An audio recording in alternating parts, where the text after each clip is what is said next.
Big Boss Malayalam season 6 episode number 16 live അപ്ഡേറ്റിലേക്ക് പോവാം. അപ്പൊ നമ്മൾ കണ്ടു സാബു മോൻ കയറി വന്നതും അവിടെ കുറച്ച് നടന്ന സംഭവങ്ങളൊക്കെ നമ്മൾ കേട്ടു. പക്ഷെ അതൊക്കെ ഒരു ഫൺ ടാസ്കുകളായിരുന്നു. പിന്നെ പ്രാങ്ക് ഉണ്ടായിരുന്നു, അതൊക്കെ നല്ല രസമായിരുന്നു. പ്രാങ്ക് ഒരു അടി കാണാൻ പറ്റി.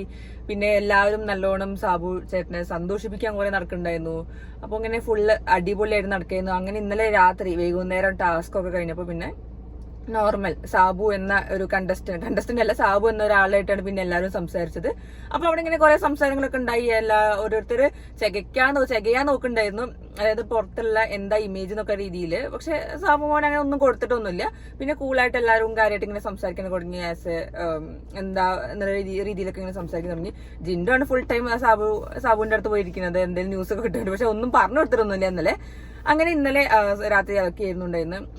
പിന്നെ എൻ്റെ അടുത്ത് റസ്മിൻ എന്തോ പോകണം എന്നൊക്കെ പറയുന്നത് കേട്ടിരുന്നു. എന്താ പറയാ, ഞാൻ ഈ ആഴ്ച പോകുന്നോ, എനിക്ക് പോകണം എന്നൊക്കെ പറയുന്ന സീനൊക്കെ ഞാൻ കണ്ടിരുന്നു. റസ്മിൻ പോകണമെന്ന് പോവുകയാണെങ്കിൽ നന്നായിരുന്നു. കാരണം റസ്മിനെ എങ്ങനെയും പുറത്താക്കാൻ പറ്റില്ല. കാരണം ഫുൾ ടൈം പവർ ടീമിലും ക്യാപ്റ്റനായിട്ടും കിടക്കണോണ്ട് പുറത്താക്കാനേ പറ്റില്ല. റസ്മിൻ പോവുകയാണെങ്കിൽ അടിപൊളിയായിരുന്നു. പോവുകയാണെങ്കിൽ പോട്ടല്ലേ. അപ്പൊ അത് കഴിഞ്ഞിട്ട് പിന്നെ നമ്മളെ മോർണിംഗ് ടാസ്ക് പറഞ്ഞാൽ ഒരു നല്ല അടിപൊളി ടാസ്ക് ആയിരുന്നു. കാരണം പവർ ടീമുകാരോട് ചോദിക്കായിരുന്നു ഇന്നലെ പെർഫോം ചെയ്തതിൽ ആരൊക്കെയാണ് ബെസ്റ്റ് വേഴ്സ്റ്റ് എന്നത്. അപ്പൊ ബെസ്റ്റ് കുറെ പേര് ശ്രീരേഖ ചേച്ചിന്റെ പറഞ്ഞു, ശ്രീരേഖ പേര് പറഞ്ഞു, സായിന്റെ പേര് ഒരാൾ പറഞ്ഞു. ശ്രീരേഖ നല്ല അടിപൊളിയായിരുന്നു. ഞാനത് നോട്ട് ചെയ്ത കാര്യമാണ്. ശ്രീരേഖ മറ്റേ സെക്യൂരിറ്റി ആയിട്ട് വേഷിട്ടൊക്കെ നല്ല കോമഡി ആയിരുന്നു. കുറെ ആക്ടിങ് സ്കില്ല് നല്ലോണം ഉണ്ട്. പക്ഷെ ഇടയ്ക്ക് വെറുപ്പിക്കലാണെങ്കിൽ കൂടി പക്ഷെ അത് നല്ല ഫണ്ണി സാധനമായിരുന്നു. ആ സെക്യൂരിറ്റിന്റെ വേഷം കെട്ടി മീശൊക്കെ വെച്ചിട്ടതും പിന്നെ തലയിൽ മറ്റേ മുടി മടക്കി വെച്ചതൊക്കെ നല്ല അടിപൊളിയായിരുന്നു. ശ്രീരേഖ നല്ല രസമായിട്ട് സെക്യൂരിറ്റി വേഷം കെട്ടിയത് എല്ലാവരും അപ്രീഷിയേറ്റ് ചെയ്തു, ആ പവർ ടീമുകാര്. പിന്നെ ക്യാപ്റ്റനും പറഞ്ഞു തോന്നുന്നു. പിന്നെ വേഴ്സ്റ്റ് ആയിട്ട് എല്ലാവരും പറഞ്ഞത് അപ്സര, ജാസ്മിൻ, ജിൻഡോ ഇവരെ കുറിച്ചുണ്ട്. അപ്പൊ ജിൻഡോ പിന്നാലെ നടക്കുക ചോദിക്കാൻ വേണ്ടിയിട്ട്, പിന്നെ സ്മോക്കിംഗ് ഏരിയയിലൊക്കെ വന്ന് നിൽക്കുക എന്ന് പറയുന്നുണ്ടായിരുന്നു. പിന്നെ അപ്സര പിന്നെ എന്റർടൈൻമെന്റ് ടീമിലാണ്. എന്റർടൈൻമെന്റ് ടീം അലമ്പാന്നാണ് പൊതുവെ പറഞ്ഞത്. പക്ഷെ അങ്ങനെ എനിക്ക് തോന്നിയില്ല. കാരണം കഴിഞ്ഞ സീസണിലൊക്കെ അങ്ങനെ തന്നെയായിരുന്നു. എല്ലാവരും ഇങ്ങനെ ഗസ്റ്റിനെ പ്രീതിപ്പെടുത്താൻ നടക്കുകയായിരുന്നല്ലോ എല്ലാ സമയത്തും. അപ്പോൾ പിന്നെ അവർ കുറച്ച് ഓവറാവും. കാരണം അവരുടെ ടാസ്ക് ആണ്.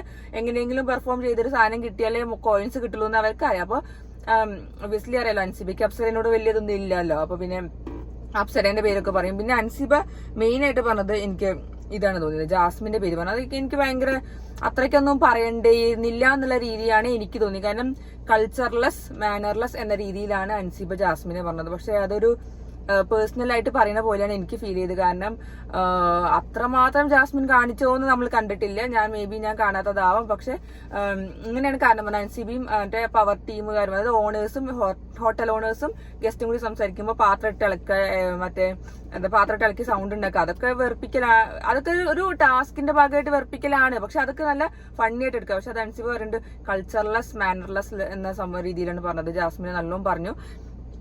ഒരു ബേസിക് സ്വഭാവമാണ് എല്ലാവരും ചെയ്യേണ്ടത്, മാനേഴ്സ് വേണം, കൾച്ചർ വേണം എന്ന രീതിയിലാണ് അൻസിബ പറഞ്ഞത്. കുറച്ച് പേഴ്സണൽ അറ്റാക്ക് ചെയ്ത പോലെയാണ് തോന്നി. കാരണം അൻസിബയ്ക്ക് എന്തായാലും ഒരു പേഴ്സണൽ ഗ്രഡ്ജ് ഉണ്ട് ജാസ്മിനോട്. അത് കറക്റ്റ് അൻസിബ എന്ന് പറയുകയും ചെയ്തു.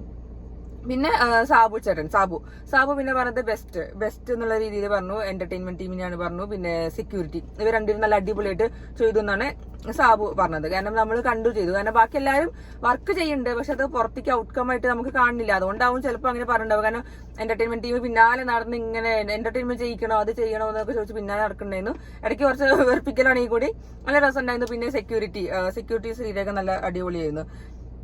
അത് കഴിഞ്ഞിട്ടാണ് പിന്നെ നമ്മുടെ ബിഗ് ബോസ് ഇനി റോളൊക്കെ മാറ്റാം നല്ല രീതിയിൽ പവർ ടീമുകാരോട് പറഞ്ഞു. അപ്പൊ ആദ്യം പറഞ്ഞു ഞങ്ങൾ മാറ്റാൻ പോണില്ല എന്ന് പറഞ്ഞു. പക്ഷെ റോൾ എന്തായാലും മാറ്റിയേ പറ്റുള്ളൂ എന്ന് പറഞ്ഞു. അങ്ങനെ നമ്മുടെ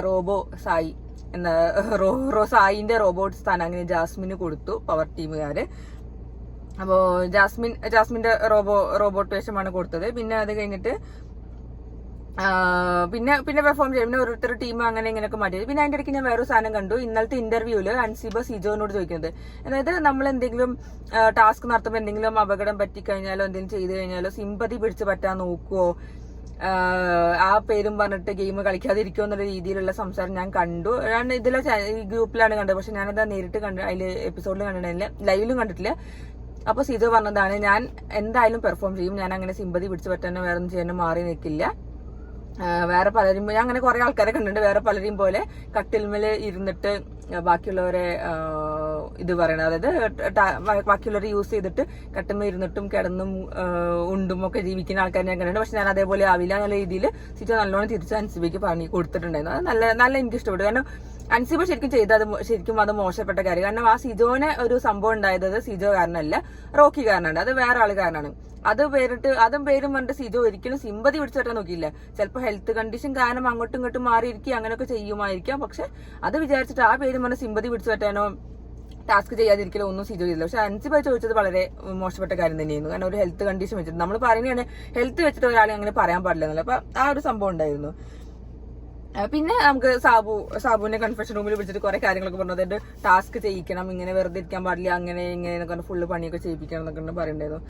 പിന്നെ നമ്മൾ കണ്ടത് നമ്മുടെ ടാസ്കുകൾ തുടങ്ങി. അപ്പോൾ അടിപൊളിയായിട്ട് ഇങ്ങനെ പോവാണ്. അപ്പൊ ജാസ്മിൻ നല്ല വെറുപ്പിക്കലായിട്ട് നടക്കണ്ടായിരുന്നു. ജാസ്മിൻ എന്താ മറ്റേ ഓണേഴ്സിനൊന്നും ഒരു വില ഇല്ല, എന്താ പറയാ എടാ പോടി എന്നൊക്കെ വിളിക്കുന്നുണ്ട് ഗസ്റ്റിനെ എന്നൊക്കെയാണ് കണ്ടത്. പിന്നെ എന്താ പറയാ അത് ശരിക്കും അവിടെ റോബോട്ടായിട്ടല്ല, ശരിക്കും ജാസ്മിൻ ആയിട്ടാണ് കുറെ സമയം ജാസ്മിൻ നിൽക്കുന്നത്.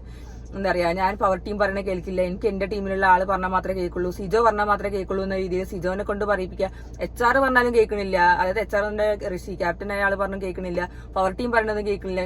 എനിക്ക് എന്റെ ടീംമേറ്റ്സിലായ സിജോ, ശരിക്കും പറഞ്ഞാൽ സിജോനെക്കാളും വലിയ പവർ ആണല്ലോ എന്തായാലും HR-നും പിന്നെ പവർ ടീമിനുള്ളത്. അത് പറഞ്ഞൊന്നും ജാസ്മിൻ കേൾക്കില്ല. അത് എന്തായാലും ഒരു ഇഷ്യൂ ആണ് ശരിക്കും അവര്. കാരണം പവർ ടീം എന്തായാലും സിജോനി ജാസ്മിനെ അറ്റാക്ക് ചെയ്യുന്നത് അത് അറിഞ്ഞിട്ട് തന്നെയാണ് ജാസ്മിനെ അങ്ങോട്ട് നൈസായിട്ട് അങ്ങോട്ട് പോവാതെ അനുസരിക്കാതെ ഇവർ തമ്മിൽ ഒരു ടൈപ്പ് നടത്തിയിട്ട് ഇവര് ഗെയിം കളിക്കുന്നത്.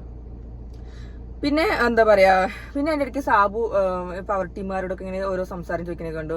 എന്താ പറയാ എങ്ങനെയാണ് ടീമിൽ കയറിയത് അങ്ങനെ ഇങ്ങനെയൊക്കെ വെച്ചാൽ അപ്പൊ അവർക്കത് മനസ്സിലായി എന്തുകൊണ്ടാണ് ഇങ്ങനെ ചോദിക്കുന്നത്. മേ ബി പവർ ടീമുകാരെ അറ്റാക്ക് ചെയ്യാനാവും, അവർ തമ്മിലുള്ള കാര്യങ്ങളൊക്കെ ഒന്ന് അറിഞ്ഞു വെച്ച് അവരെ തമ്മിൽ തന്നെ അടുപ്പിക്കാൻ വേണ്ടിയിട്ടാവും ചിലപ്പോൾ സാബു അങ്ങനെ ചോദിച്ചിട്ടൊക്കെ ഉണ്ടാവും. അത് അവർക്ക് മനസ്സിലായി.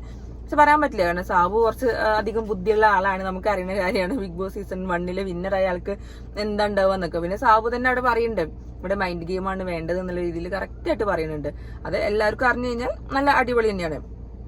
പിന്നെ എനിക്ക് എടുത്തു പറയേണ്ട കാര്യം എന്താണെന്ന് വെച്ചാൽ ഡെൻ ടീമിനെ കുറിച്ച്. ഡെൻ ടീം എന്താ ഭയങ്കര സ്റ്റാൻഡേർഡ് ആയിരുന്നു. അവിടെയുള്ള ജിൻഡോ, അർജുൻ, ശ്രീതു ഭയങ്കര സ്റ്റാൻഡേർഡിലാണ് എല്ലാ പണിയും ചെയ്യുന്നുണ്ട്. ഒരു വെറുപ്പിക്കലൊന്നും. ജിൻഡോ എന്റെ ഇടയ്ക്ക് കാല് പിടിക്കാനും മറ്റേ അയ്യോ എനിക്ക് പൈസ ഇല്ല അങ്ങനെ ഇല്ല ഇങ്ങനെ നല്ല അടിപൊളിയായിട്ടൊക്കെ പറയുന്നുണ്ടായിരുന്നു. അതായത് കോയിൻസ് കിട്ടാൻ തന്നെയാണ്. പക്ഷെ അവർ ടീം നല്ല അടിപൊളിയായിട്ട് ഒരു അലമ്പ് ഉണ്ടാക്കാതെ ഒരു പ്രശ്നം ഉണ്ടാക്കാതെ നല്ല കൂളായിട്ട് നല്ല അടിപൊളി നല്ല ഡീസെന്റ് ആയിട്ടാണ് പെർഫോം ചെയ്തത്. എനിക്ക് ഭയങ്കര ഇഷ്ടമായി. ജിൻഡോ ഒക്കെ പണിയെടുക്കണ കണ്ടു നമ്മൾ. മറ്റേ ഗ്ലാസിന്റെ ചളിയൊക്കെ ഇങ്ങനെ എടുത്ത് മറ്റേ കഴുകണതും കളയണൊക്കെ നമ്മൾ കണ്ടു. നല്ല അടിപൊളിയായിട്ടുണ്ടായിരുന്നു. ഡെൻ ടീം നല്ല അടിപൊളിയായിട്ട് പെർഫോം ചെയ്യുന്നുണ്ടായിരുന്നു.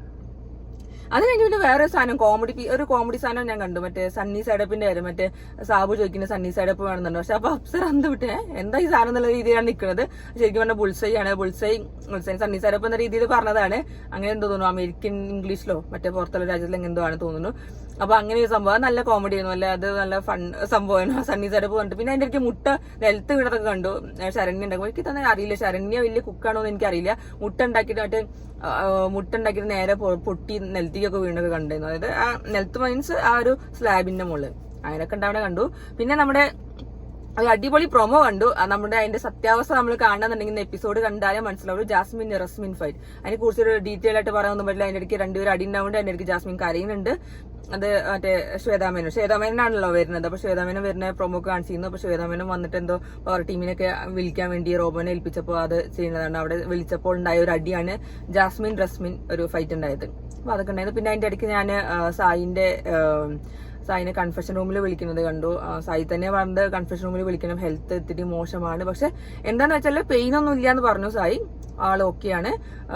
ബാത്റൂമിലൊക്കെ ഇരിക്കുമ്പോഴൊരു സ്റ്റിഫ്നെസ് ഉണ്ട് പറഞ്ഞു. കാരണം സായിക്ക് എന്താന്ന് വെച്ചാൽ സായിക്ക് ഭയങ്കര ടെൻഷൻ വെച്ചാൽ സായി കാരണം ആ ടീമിന് എന്തെങ്കിലും ദോഷം വരുമോ, അവർക്ക് ആർക്കും എന്തെങ്കിലും ബുദ്ധിമുട്ടുണ്ടാവുമോ എന്നുള്ള ടെൻഷനാണ് കൂടുതൽ. പിന്നെ അതേപോലെ ഇപ്പൊ ഇങ്ങനെ കൂളായിട്ട് നടന്നിട്ട് ഇപ്പൊ വേദന ഇല്ലാതെ നല്ലോണം കളിച്ചിട്ട് അവസാനം ഭാവിയിൽ ഇത് വലിയ സീരിയസ് ഇഷ്യൂ ആവുമോ എന്നുള്ള പേടിയൊക്കെ ഉണ്ട് സായിക്ക്. അതാണ് മെയിൻ ആയിട്ട്. കാരണം ഇതിന് മുന്നുള്ള കൺഫെഷൻ റൂമിലെ സീനിലും സായി അങ്ങനെ തന്നെയാണ് പറഞ്ഞത്. ഞാൻ കാരണം ബാക്കിയുള്ളവർക്ക് ബുദ്ധിമുട്ടാവോ, വേറെ ടീമുകാർ വിചാരിക്കുമോ സായിനെ ഒന്നിനും കൊള്ളില്ല എന്ന രീതിയിൽ ടീമിൽ എടുക്കണ്ട എന്നുള്ള വിചാരം ഉണ്ടാവുമോ എന്നൊക്കെയാണ് സായിക്ക് മെയിൻ ആയിട്ടുള്ള പ്രോബ്ലം. എനിക്ക് കേട്ടപ്പോൾ തന്നെ മനസ്സിലായി. അപ്പോൾ പെയിനൊക്കെ മാറി എന്ന് പറഞ്ഞു, സ്റ്റിഫ്നെസ് ഉണ്ടെന്ന് പറഞ്ഞു, വേറെ കുഴപ്പമൊന്നുമില്ല. വേഗം. പക്ഷെ ബിഗ് ബോസ് നല്ല ആത്മവിശ്വാസം കൊടുത്തിട്ടുണ്ട്. അവസാനം വരെ ഗെയിം കളിക്കട്ടെ, ഹെൽത്തിനൊന്നും കുഴപ്പമുണ്ടാവാതിരിക്കട്ടെ, നല്ല അടിപൊളിയായിട്ട് കളിക്കട്ടെ. അപ്പൊ നമുക്ക് നോക്കാം എന്താന്നുള്ളത്. അപ്പൊ ഇന്നത്തെ രാത്രിത്തെ എപ്പിസോഡിൽ നമ്മുടെ ശ്വേതാ മേനോൻ കയറി വരുന്നതും പിന്നെ ശ്വേതാ മേനോൻ നല്ലോണം തകർക്കുന്നുണ്ടെന്ന് മനസ്സിലായി, കാരണം പ്രൊമോയിൽ കണ്ടു. അപ്പൊ നമുക്ക് നോക്കാം ഇന്ന് എന്തൊക്കെ ഉണ്ടാവുക, കാരണം കയ്യിലൊരു ഡയമണ്ട് അല്ല മറ്റെന്തൊരു കല്ലും കൊണ്ടുവരുന്നത്, അപ്പൊ എന്തെങ്കിലും പവർ ഉണ്ടാവും. അപ്പൊ അത് നല്ല അടിപൊളിയായിരുന്നു. നമുക്ക് നോക്കാം ഇന്നത്തെ രാത്രി എപ്പിസോഡിൽ ശ്വേതാ മേനോന്റെ എൻട്രി കേട്ടോ.